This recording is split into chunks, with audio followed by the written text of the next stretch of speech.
Football on Off the Ball. Brought to you by William Hill. Download the app and play today. 18 plus gamblingcare.ie. This is News Talk. Welcome back to Tuesday night's football show. If you've just joined us, we've been speaking to Dan Bardell about Aston Villa and Newcastle and their shared sense of unease and anger and everything else with regards to PSR rules and the Premier League as was displayed on Saturday. To chat a little bit more about this, I'm delighted to say that Kieran Maguire of the Price of Football podcast is with us on the line. Kieran, how are you doing? I'm grand. The crazy people in football have made it a busy summer for the likes of me. It's unbelievable. It must be a constant case of educating people and reminding people about what is actually at play here, because it does feel that new wrinkles develop every summer, every window, and somebody like you is a very important voice in football fans remaining rational and understanding exactly what's at play here and who exactly should I be angry with as a football fan.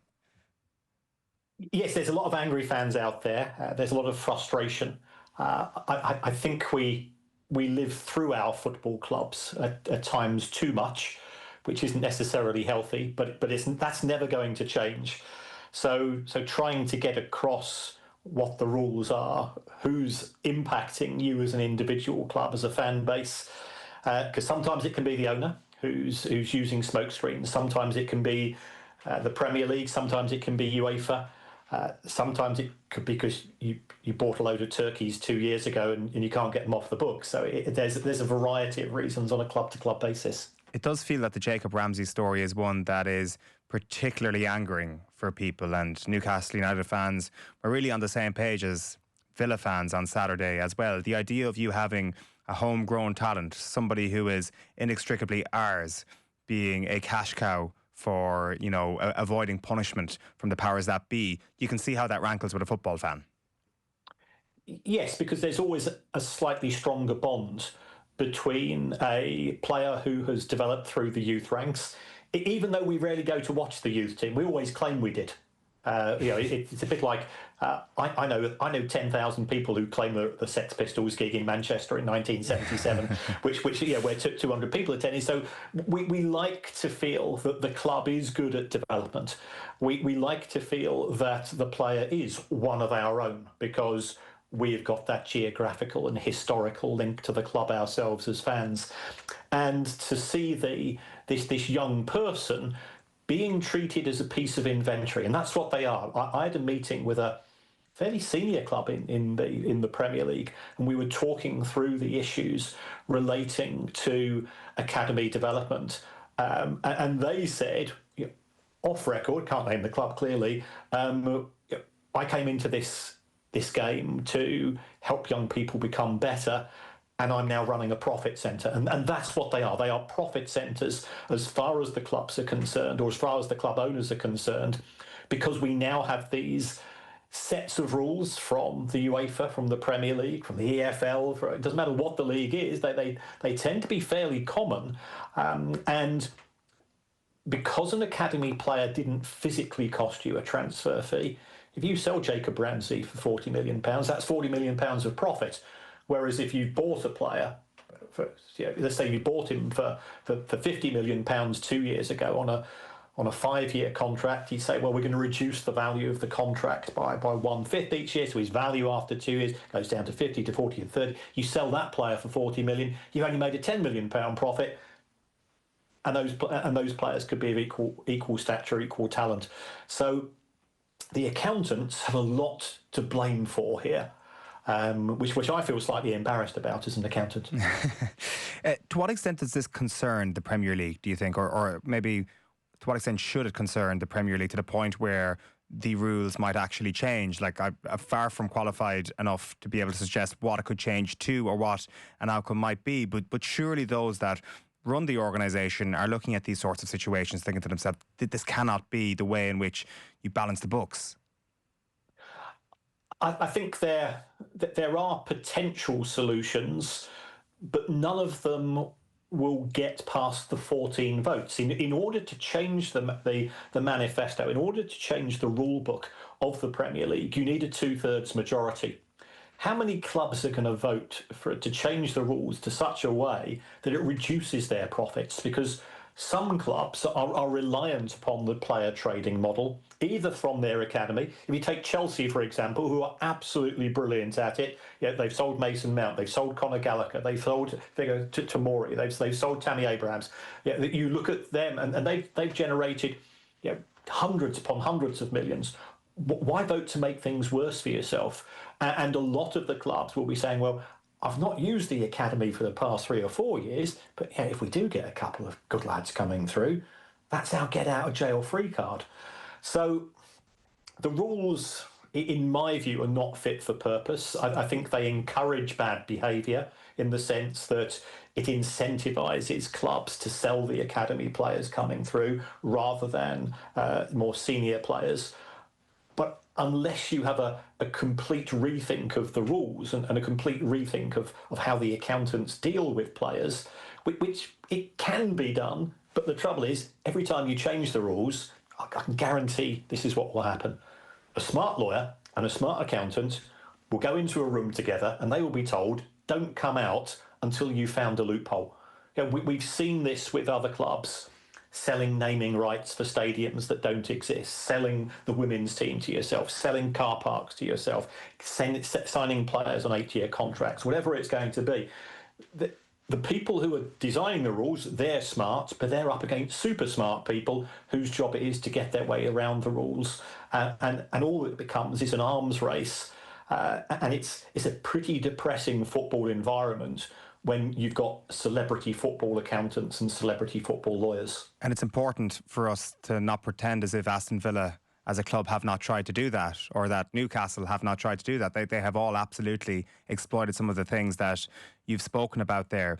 What's interesting now, I guess, is those people who are put into a room, that they could also be great entrepreneurs or great thinkers, because trying to increase revenue streams is now going to become all important for every football club. Not that it ever was unimportant. But what are we seeing here, Kieran, with regards to inventive ways of increasing revenue streams? Like I've seen Aston Villa have looked at building a venue close to the ground, and I'm sure a stadium capacity increase would be something that they're looking at in the medium to long term as well. Yeah, you're absolutely right. And the TV money isn't growing anymore. If we look at the domestic deal that we've got in the Premier League, it's worth 4% more than it was in 2029 compared to 2017. And the Premier League have had to give away an extra 100 games a season to the broadcasters. So I think there's limited growth there. As far as the sponsors are concerned, you're not allowed gambling sponsors on the front of shirt from next season. I don't think it'll be negative, but it's not going to encourage much further growth. So therefore, getting more money out of fans becomes more and more ingenious. What are we seeing clubs doing? Well, we're seeing clubs getting rid of seniors. Because old people, I'm in the mid-60s, I've got a season ticket. The trouble is, I'm not going to buy I'm not going to buy a Bruno Fernandes duvet cover, am I? I'm too old for that type of thing as far as the merchandise is concerned. So how can we maximise the yield per fan? Well, you don't want season tickets, you don't want old people. So what do? Well, when people become seniors, we've seen quite a few clubs drop the discount. It used to be most clubs, you become a senior, they drop the discount, you get 50% off. Now it's down to 25%. You've now got to be 67 instead of 65 before you can get a senior discount. They're kicking out season ticket holders because, and this is no disrespect to those fans that have been coming from Korea for the last 4 or 5 years to watch Sonny play. And I go as an away fan. I've seen loads of them, and they're desperate to see him. And every single one of them has got carrier bags full of merchandise from the megastore. Well, they're good money as far as the clubs are concerned. So what we should do, from an accountant's point of view, you get rid of the season ticket holders. So when somebody doesn't renew their season ticket, those tickets now become on open sale. Look what we've seen at Manchester United and Chelsea. They've been kicking the fans out who traditionally have sat quite close to the manager's dugout, because 10 or 20 years ago, it was just another seat. What the clubs are now doing is, let's make it a manager experience. So you get to see Amarin spit his chewing gum out, and you go, oh, I saw it. I'm willing to pay €200 for the privilege instead of the regular 40 quid. So we're seeing clubs becoming really cute in the way that they make it more difficult, I think, for the season ticket holders to renew. They want the individual person to arise. They're very keen on alternative forms of broadcasting. They think that within the next 4 or 5 years, you'll be able to wear one of these headsets and you'll be able to turn to your right and it's Mickey, your mate, who you normally go to matches with. Well, you can now turn in your lounge and do that. Instead of paying your normal TV subscription, it'll be done on a pay-per-view basis for the immersive experience. So the clubs want to convert the traditional way we watch football into an experience because they know that we as punters will pay for that privilege. That also is a further step in the alienation, you could argue, of the local fan. You compound that with the fact that local talents are also being sold at a greater rate and are far more lucrative, and maybe the disassociation of local fans is going to be a consequence of this. You mentioned Manchester United there, and you look at something like their futuristic plan for Old Trafford, the new Old Trafford, as it were. And I must say, my initial reflex to seeing the plans last year was, this all seems a little bit ridiculous. But maybe that's just my biased view on Manchester United and how they've been run for the last couple of years. The way you talk about that and the way in which your bricks and mortar assets are being utilised, maybe the Manchester United model of creating a little town basically around your stadium is actually the way in which revenue streams are going to become manipulated and utilised for sporting success. I think that's a fair observation. Football clubs, when they do relocate, they will try to become the lightning rod. They will try to become the central hub. I'm going to Everton's new stadium at Bramley-Moore Dock on Sunday to see their first match. And the aim is you're going to have that as your football ground, but you'll have a cinema nearby, you'll have a bowling green nearby, you'll have shops nearby. They want it to be something which is going to drive traffic. We've seen Spurs, in terms of their negotiations with their local government, Spurs can now host more non-football games at White Hart Lane, which I still call it that, than football games. So they've now got a licence to do 30 events where you can get 60,000 people attend. So that's going to be NFL, that's going to be boxing, that's going to be, for heaven's sake, Coldplay. Why one person would want to go and watch Coldplay is beyond me. But 60,000 people will turn up for 7 days.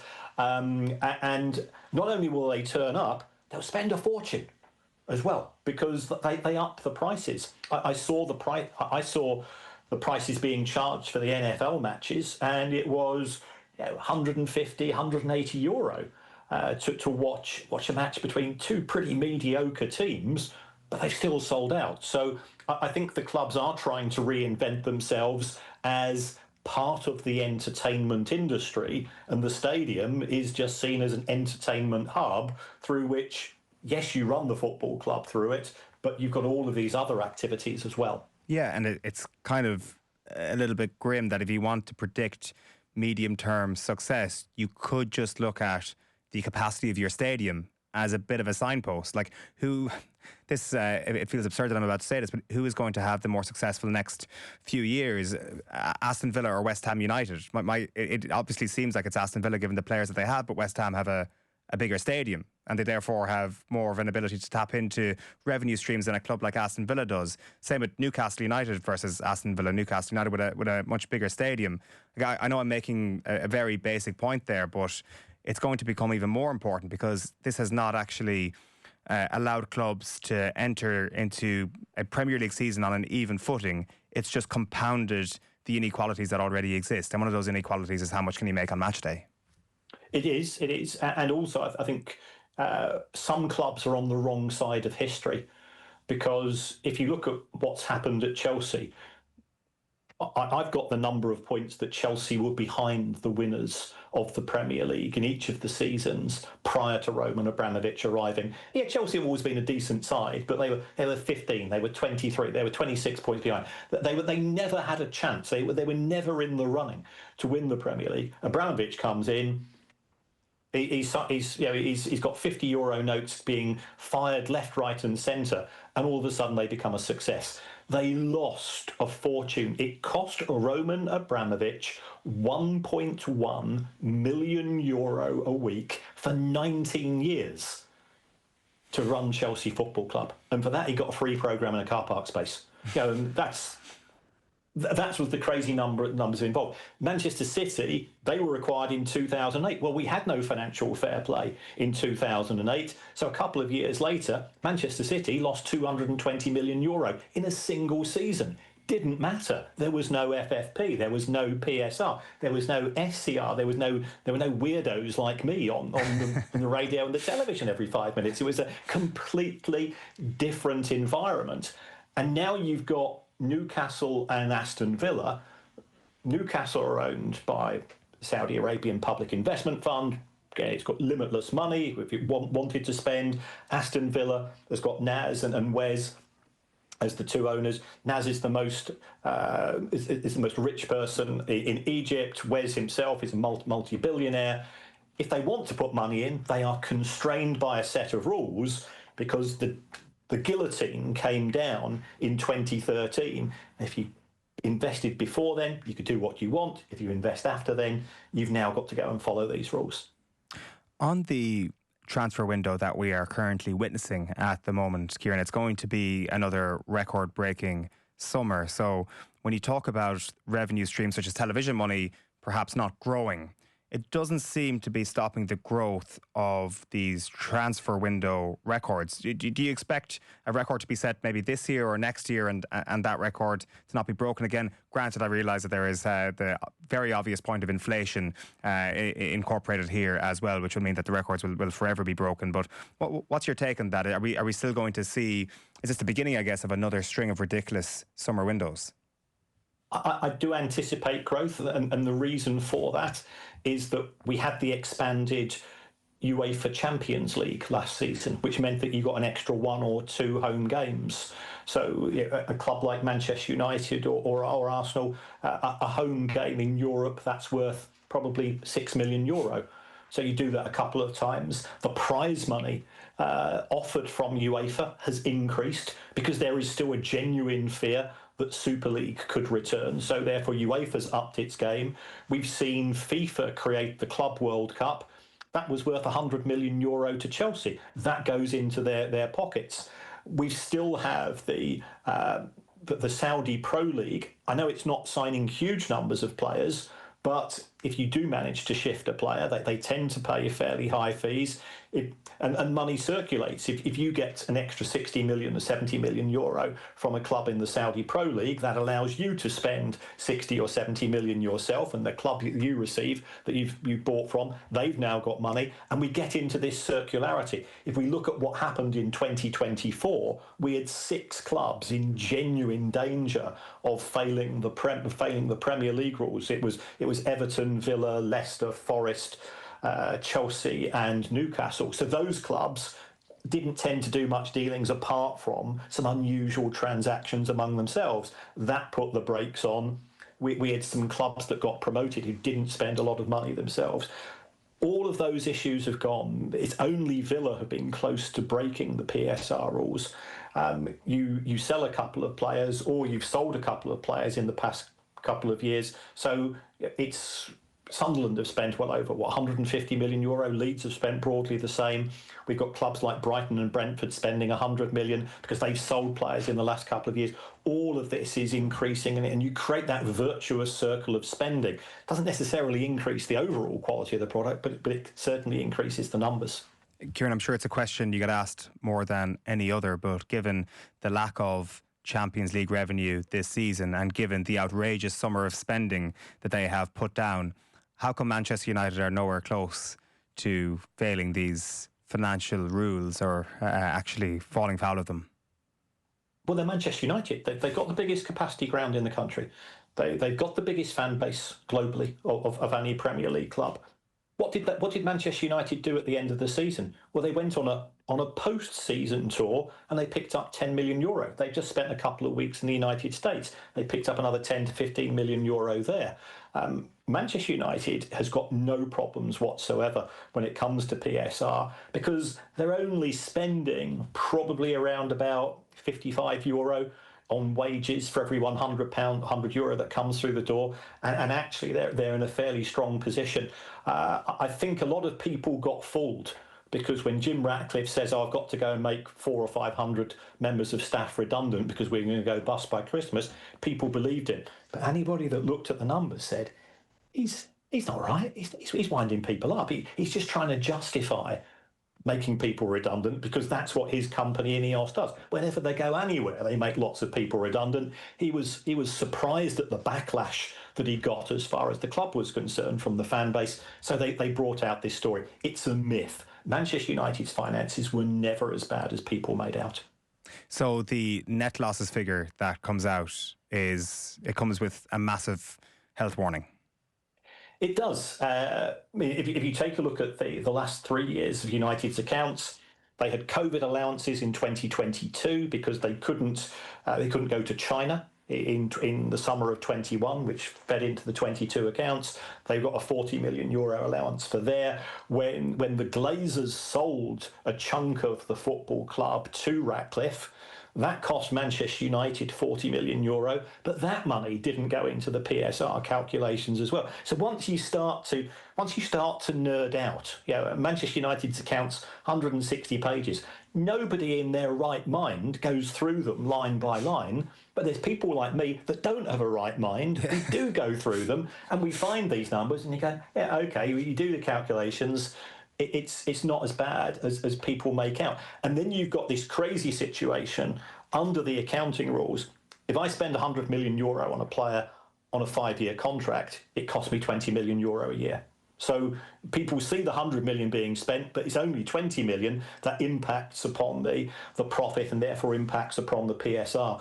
If you take a look at what Manchester United did 12 months ago, they sold Greenwood, they sold McTominay, and they made about €40 million because both of those players were academy players. People have got incredibly short memories. And you've got to look at this thing, A, as a whole, and B, over a 3-year period, because that's when you're assessed. It turns out having a bomb squad is actually an amazing thing to have in this day and age in football. If you can shift them, yes. I mean, the problem that Manchester United have got is that they've only managed to shift Rashford on loan. It looks like Sancho has turned down the opportunity to go to Roma.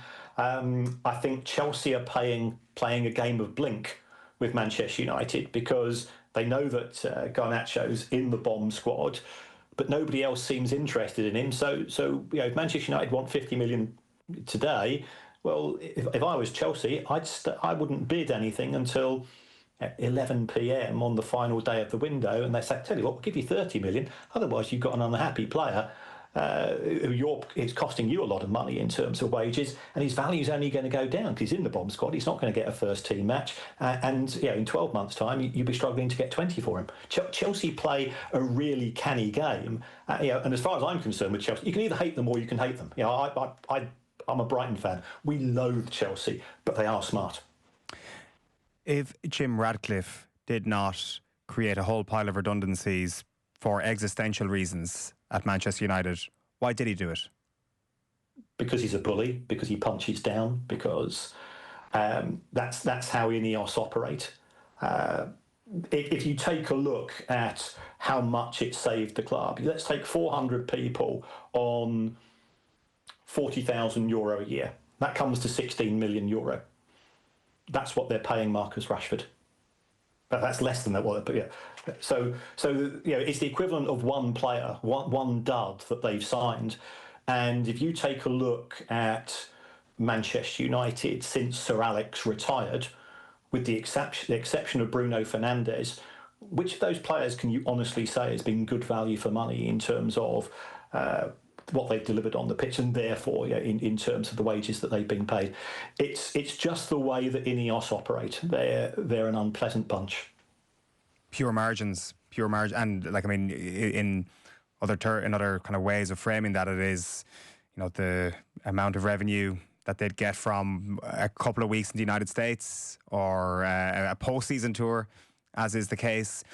I think sometimes we're maybe a little bit blinded by what's actually happening on the pitch, that we maybe think that everything is a little bit of a clown show behind the scenes, but actually it's a very cynical, very surgical approach to running a business. That seems to be what Ineos is doing to Manchester United. That's right. They're treating it in exactly the same way that they run the petrochemicals companies within Ineos, and they run them very well.